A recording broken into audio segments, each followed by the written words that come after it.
आणि आता एक नजर टॉप 25 घडामोडींवर। आखातात गेल्या महिन्याभरापासून युद्ध सुरू। आखातात अडकलेल्या 8 भारतीयांचा मृत्यू, एक जण बेपत्ता। परराष्ट्र मंत्रालयाची माहिती।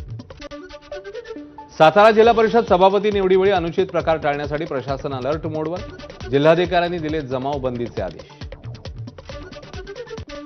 वाशिम जिल्ह्यामध्ये सलग दुसऱ्या दिवशी अवकाळी पावसाची हजेरी। किनीराजा परिसरात जोरदार पाऊस। कांदा ज्वारीसह आंब्याला फटका बसण्याची शक्यता। अहिल्यानगरच्या संगमनेरमध्ये ब्रह्मचारी असणाऱ्या हनुमानाचा रथ ओढण्याचा महिलांना मान। ब्रिटिश काळापासून सुरू असलेली परंपरा कायम। 1929 पासूनची परंपरा आजही सुरू।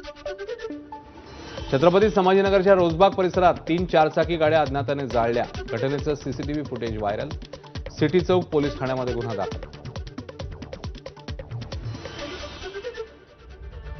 या होत्या वेगवान घडामोडी। इकडे एक छोटासा ब्रेक, लगेच परत येतो।